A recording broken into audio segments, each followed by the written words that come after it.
Welcome to my Animal House. We're down here in the hide and I got an exciting video for you today. We got a care video, we got a new tarantula, we got a Mexican red knee.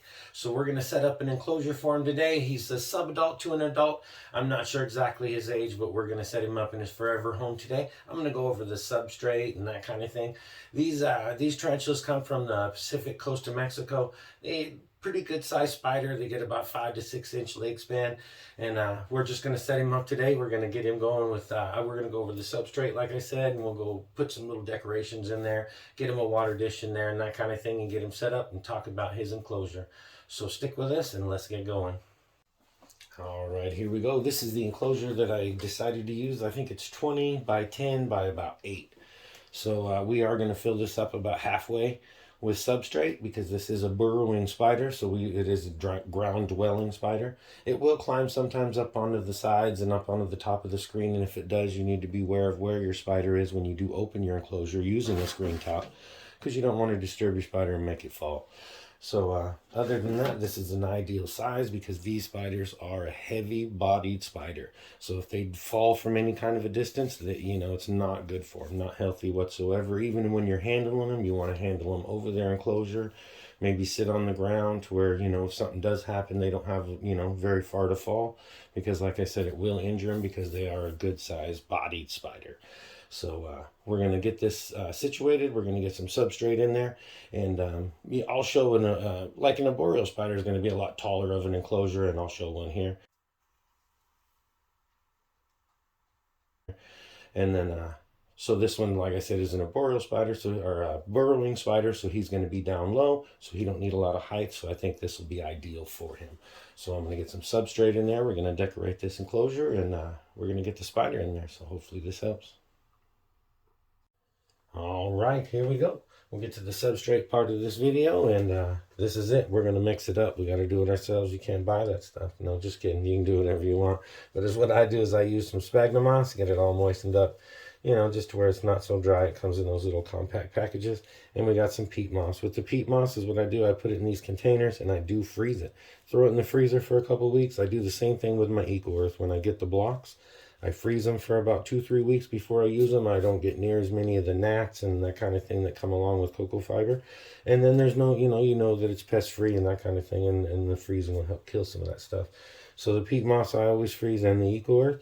And so we're going to take these two and we're going to mix them up with our Eco Earth down below. And we're going to get our substrate mixture going, and I'll show you that process.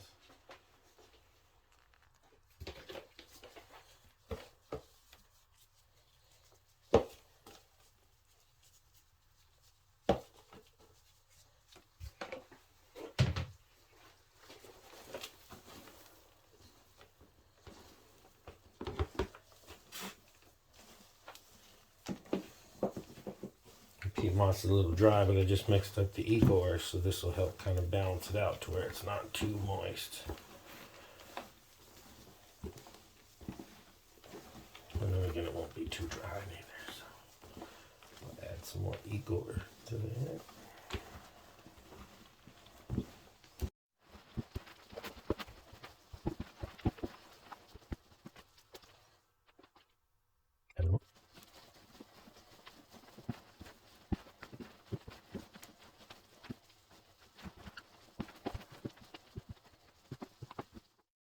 Alright, I think that's it. We'll do a little mixture. I'll probably speed up that little part where I'm mixing all this up. We'll get it good and mixed up, and we'll get that tank up here ready to go and see what we need to add and how much.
You always want about 4 inches, 3-4 inches substrate. I think that's pretty good. That'll give him enough room to burrow and enough room to climb. He's got plenty of room side to side.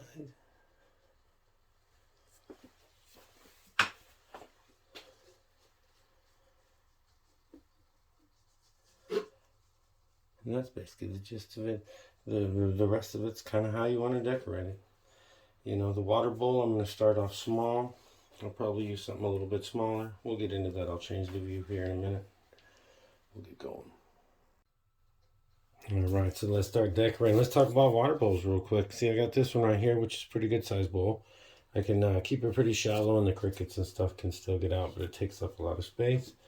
And I have this littler water bowl, which I think I'm going to use now because the substrate is a little bit more moist than it will be on a normal basis. So there is going to be a little bit more humidity in here at the moment.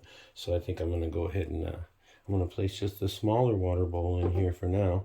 And then once the substrate dries out a little bit and it gets more to a normal kind of consistency, then, you know, you just kind of flood your water bowl once a month, that kind of thing, keep up the humidity. So I'll just kind of watch the humidity with the little bowl. If it seems to do fine and it stays good, you want to stay at about 60 to 70%. So if the little bowl works out, if it's not enough humidity, I'll go to a little bit bigger bowl. You just kind of adapt to your animals and your environment. That's the biggest thing I tell people about animals all the time, is you kind of adapt to them.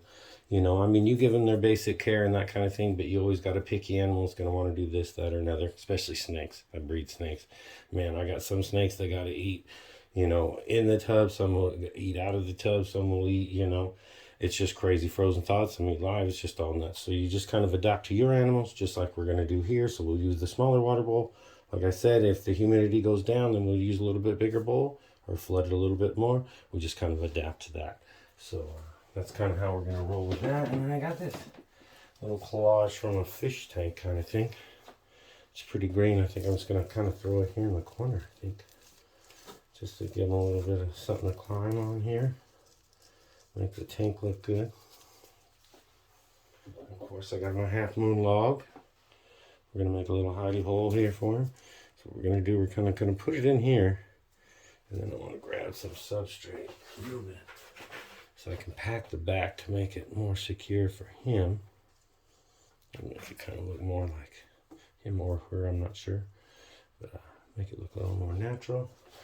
I think I'm going to reach in here and oh yeah, I want to try to pull some out to try to open up that cavity to help kind of get him started if he wants something right away to go hide in.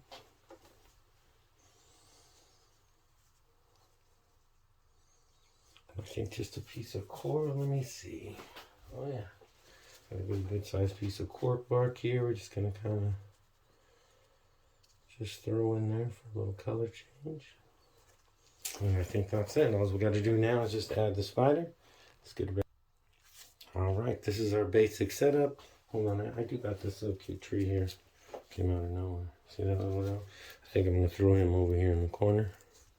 Probably can't see that on here, but you'll see it in the end results. We'll throw him in the corner here. Leave your substrate kind of fluffy. Like I said, if these guys fall from the top, you don't want, you know, minimal damage to them. So if they do end up falling, it's not gonna hurt them. They'll just bounce up and walk off. So we got our hide, our water, our decorations, cork bark, substrates right. Bang. All we got to do now is add the tarantula.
All right, spider peeps, that's it. That's my setup for my Mexican red knee. I do want to talk a little bit more about the Mexican red knee. It is a mildly venomous spider. It is a New World tarantula, so it's more likely to spit them nasty little hairs on you.